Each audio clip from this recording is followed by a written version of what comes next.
where you look at the Lions and say, you know what? Better team on the field, but lost today because of their incompetence. A guy who makes it look easy, dominating practice, dominating camp. Aiden Hutchinson has checked every one of those boxes. Amon-Ra St. Brown, so far, from what I've seen, what's been reported out of camp, unguardable. That's a big problem.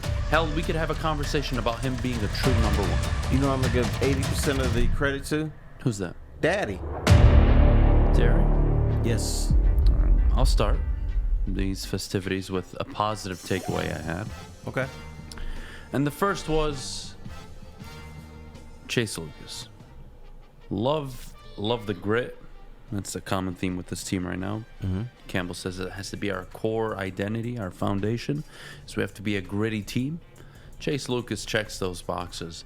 It's funny because he's got a lot of playing time in preseason. I think he plays well. He's much more physical than you'd probably imagine given his size. I think not only does he make the team, we're probably having a conversation by October, maybe November, about where did this kid come from. He could be another late Brad Holmes. I wouldn't say Amon-Ra St. Brown, but at least a player that's on the field. I think he's going to be one of your corners. The guy's going to make the team 100%. I think he's played arguably the best in the secondary out of anybody.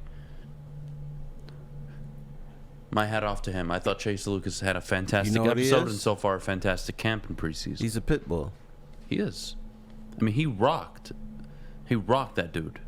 Oh, yeah. Over the weekend. Yep. And probably in an NFL game, you're thinking of challenging it. Maybe it was a catch, turn around, and he continued his progress. So you could have called it a catch. Oh well, but damn. That's not the important thing. The important thing is that he blasted this dude, and it ignited the team. No, 100%. Another takeaway, or actually, you know what? Give me something from your end. Give me a positive takeaway that you took away yesterday where you were like, you know what? I like that. I really do. I like the Dan Campbell with his little pants. Oh, at the beginning. Right. Because I think it is so important to shake out that monster that plagues the Lions, which has been created by bad management, bad ownership, bad players. So you got to shake that out, because I have seen way too many times in regular season games where you look at the Lions and say, you know what? Better team on the field, but lost today because of their incompetence. And so he wants to shake that out. I don't care how good you are. If you can't shake that out, guess what? You'll have another 5 or 6 win season. You'll never make the playoffs. And you're going to be up here talking about firing Dan Campbell after next season.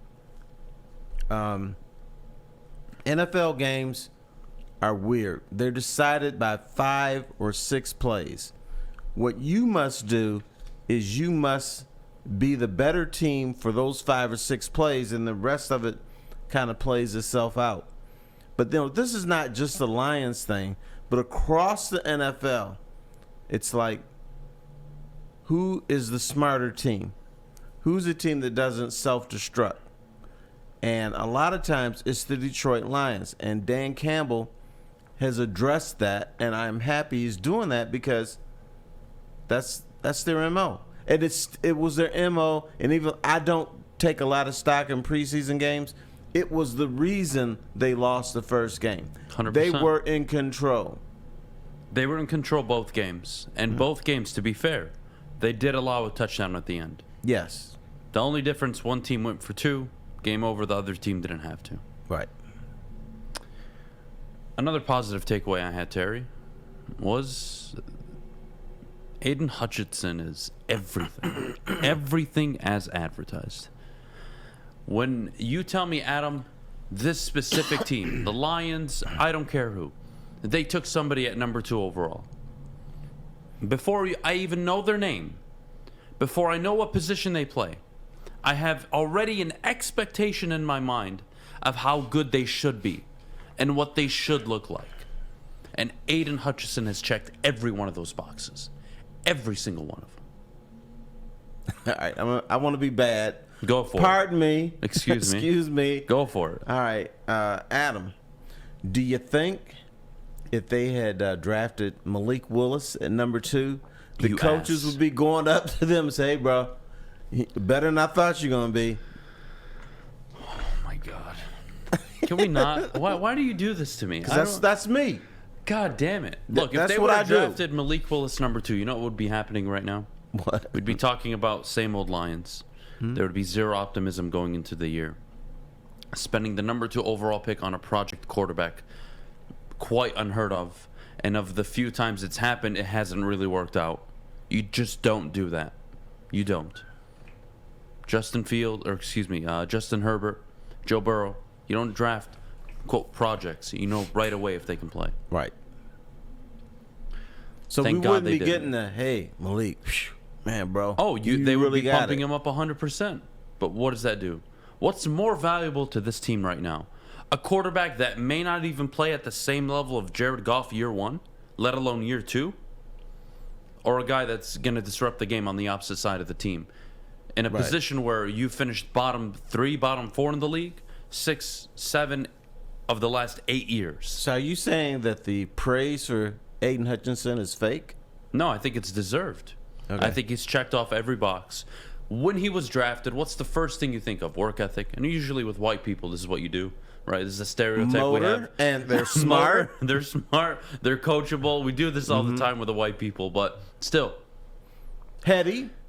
He checked all those, right? And Right. then we got to camp, and you saw it. You're like, oh, wow. He's jumping off the screen. And then you go to joint practice in Indy, and he's making it look easy. When I think of a number 2 overall pick, not just for the Lions, for any team in the NFL, and you tell me it's an edge rusher, I close my eyes, I forget white, black, Alabama, Michigan, I don't care. Doesn't matter who or where they're from. That's what you want it to look like. That's ideally what it looks like. A guy who makes it look easy, dominating practice, dominating camp. When he's on the field in preseason, he showed out. That's all you can ask for. I think so far, that's a guy you go to sleep at night and say, yeah, I'm not worried.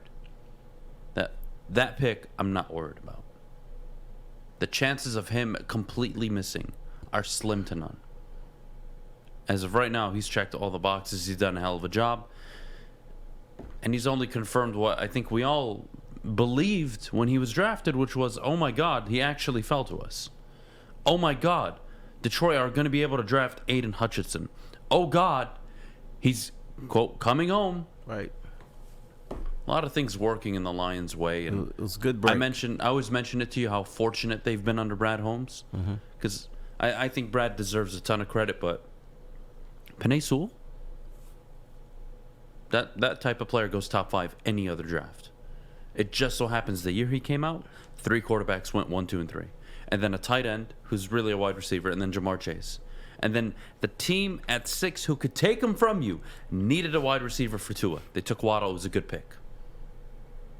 Penei Sewell doesn't fall in any draft except that one. Aiden Hutchinson, only Trent Baalke, any other team making the decision at 1. The Giants, the Jets, anybody has that number 1 pick, Aiden Hutchinson is there, except in Jacksonville. You have to be fortunate sometimes. That was a big one for me. It was. But sometimes if you are incompetent, breaks are not going to fall your way. Yes. You just don't deserve it. You don't deserve it, and even when they fall your way, you don't realize it, right? So, for example, I'm sorry, if Bob Quinn, Martin Mayhew, any of these guys were the coach, or excuse me, the GM, you know what happens, Terry? Aiden Hutchinson doesn't go number 1 overall, and they go and take George Karlaftis or Malik Willis. Or they'll take somebody like, what? And then, you know what they'll tell us? This was our number 1 player on the board. Right. How come you didn't take Aiden Hutchinson? Well, we're just about taking the best player available. Yeah. And you know it'd be crap before that even got out of their mouths. Charlie on TikTok says the Lions got to move up 19 spots for literally nothing. Yes, dude. Yes. And that's insane. That's insane. And that's just another fortunate side that you've had with Brad Holmes. So I'm all in on Brad Holmes. So far, I'm all in on the Hutchinson pick. No concerns at all. It's a natural thing for him. He's naturally a menace. He's disrupting plays. He's disrupting practice. Excuse me. Yeah, thank you.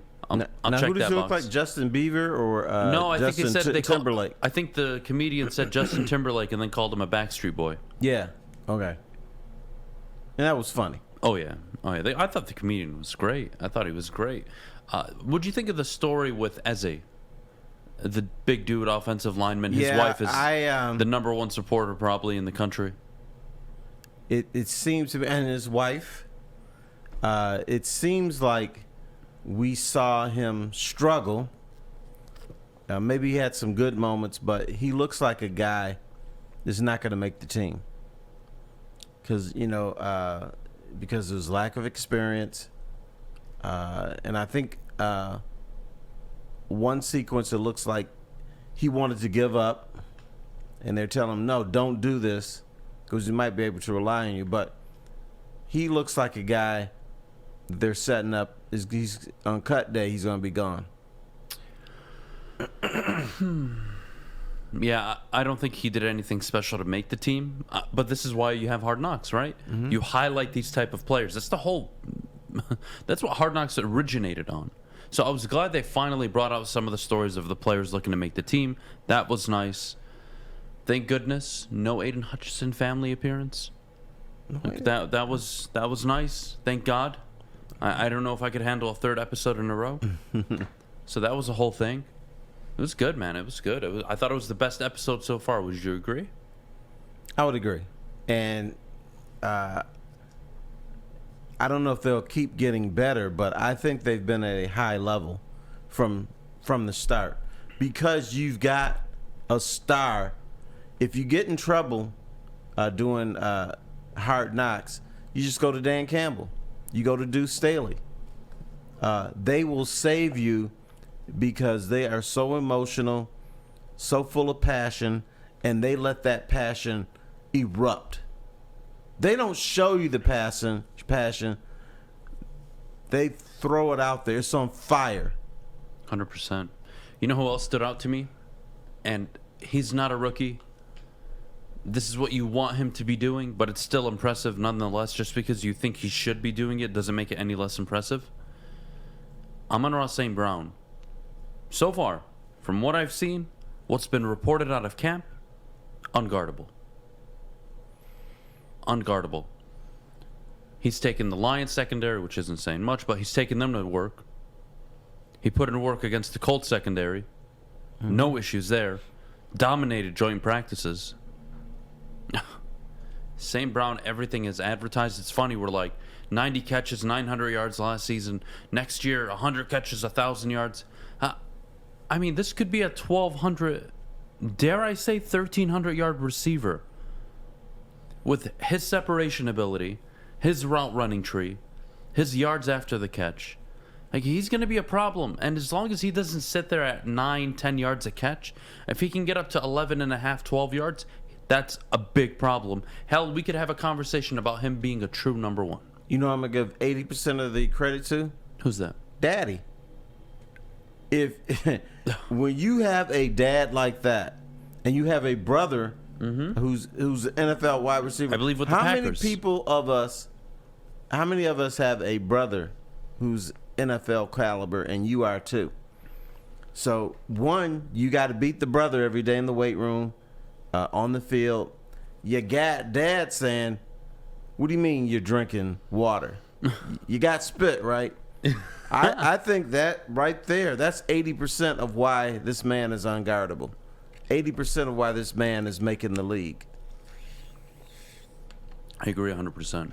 Love the dad. I could do more of the dad on one of the episodes. Ransom in the YouTube chat says Amon-Ra reminds me of Chris Carter. I don't see that. I see more Hines Ward. Stature, Chris Carter, physicality. Wasn't Chris Carter a little bit of a... He was a diva. A baby? Yeah, he was a diva. He was a diva. No, I don't see that. Any of that in him. Now, if he has a 1,500-yard season, you might see it, but I'm guessing that you're not because 100%. Of his background.